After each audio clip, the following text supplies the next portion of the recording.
दोस्तों, आपको black hole के बारे में कितना पता है? ये क्या होगा अगर आप एक ब्लैक होल के अंदर गिर गए तो? मान लीजिए आप एक दिन स्पेस एक्सप्लोरेशन के लिए निकल गए और आपको एक ब्लैक होल दिखा और आप उसके अंदर चेक करने के लिए चले गए, तो क्या होगा? क्या आप ज़िंदा वापस आ पाओगे या फिर आप किसी दूसरी दुनिया में पहुंच जाओगे?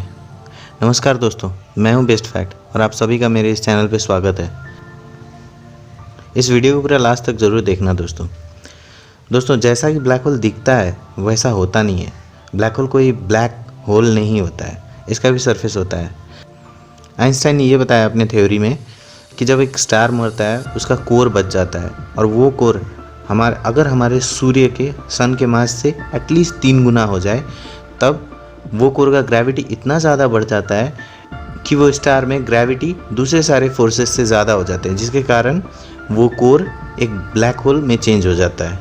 इसीलिए इसका नाम से धोखा मत खाइएगा, ये कोई ब्लैक होल नहीं होता है। हमें ये तो पता है दोस्तों कि हमारा सन का ग्रेविटी जो है वो धरती से 28 गुना ज़्यादा है। इसका मतलब अगर हम सन पे चल पाते, अगर हम सूरज पे चल पाते तो हमारा वज़न 28 गुना ज़्यादा होता धरती से। अब ये मान लीजिए कि आपने 4 सूरज को एक जगह में रख के कंप्रेस कर दिया, वो भी इतना ज़्यादा कि उसका डायमीटर जो है वो 20 से 30 किलोमीटर हो गया, तो आप सोच सकते हैं वहाँ का ग्रेविटी कितना ज़्यादा हो जाएगा।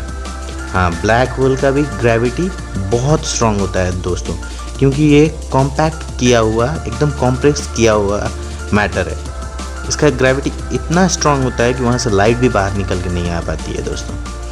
लेकिन आप इससे निकलते हुए गामा रेडिएशन को डिटेक्ट कर सकते हो।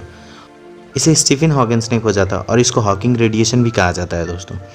स्टीफन हॉकिंस ऐसा मानते थे कि ब्लैक होल जो है वो दूसरी दुनिया में जाने का रास्ता हो सकता है। हर एक ब्लैक होल का एक इवेंट होराइजन होता है दोस्तों, एक ऐसा पॉइंट जहाँ से ग्रेविटेशनल पुल बहुत स्ट्रांग हो जाना स्टार्ट हो जाता है। अगर कोई भी वस्तु या कोई भी ऑब्जेक्ट उस इवेंट होराइजन के अंदर आ जाए या इवेंट होराइजन के पास आ जाए, तो वहाँ से ब्लैक होल उसे अपने अंदर ले ही लेती है दोस्तों। अगर आप उस इवेंट होराइजन से बाहर रह के ब्लैक होल को देख रहे हो तो आपको दिखेगा एक अंधेरे के चारों तरफ परफेक्ट सर्कल में स्टार घूम रहे हैं।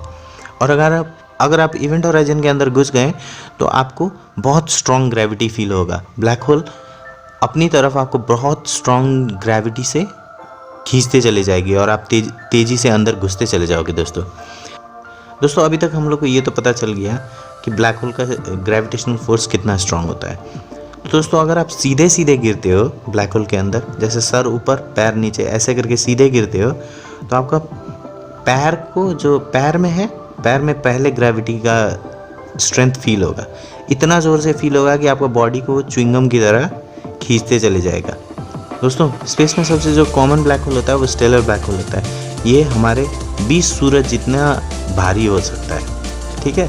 अगर आपको लगता है कि ये कॉमन जो ब्लैक होल है, छोटा ब्लैक होल, ये अगर आपको सेफली अंदर ले जाएगा, तो ऐसा आप बिल्कुल मत सोचिए दोस्तों, क्योंकि जो ये स्टेलर ब्लैक होल होता है, अगर आप इसके पास हैं, इसके इवेंट होराइजन में है, तो ये आपको अंदर तो क्या, इवेंट होराइजन में पहुंचते पहुंचते इतना ज़ोर से आपको पुल करेगा कि आपका शरीर फाड़ देगा।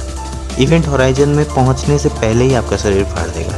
अगर आपको सच में ब्लैक होल के अंदर जाना है तो आप super massive black hole choose करिएगा दोस्तों। सुपर मैसिव जो ब्लैक होल होता है, ये आपके बॉडी को कोई हार्म नहीं करेगा। जब आप इवेंट होराइजन में पहुँचोगे, इवेंट होराइजन पहुँच के आप जब क्रॉस करोगे, जब ये सुपर मैसिव ब्लैक होल आपको खींचेगा अपनी तरफ, तब आपका सर पे और पैर पे, दोनों पे एक ही स्ट्रेंथ से ये अंदर खींचेगा। आपका ऐसा शरीर फाड़ के नहीं ले जाएगा।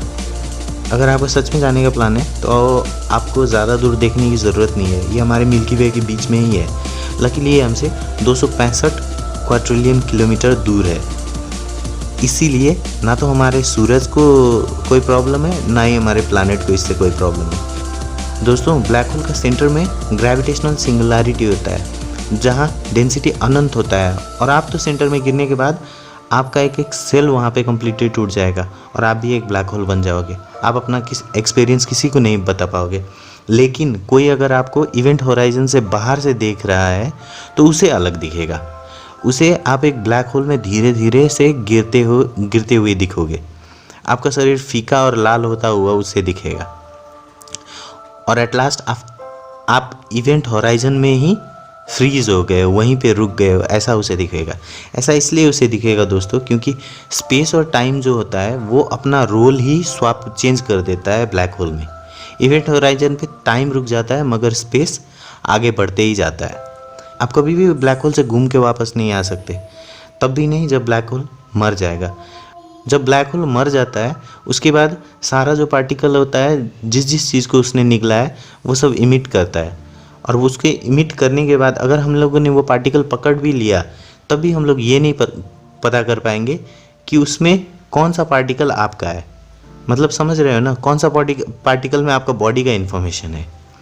मगर स्टीवन हॉकिंस की थ्योरी में ये बताया गया है दोस्तों कि अल्टरनेट यूनिवर्स भी होता है।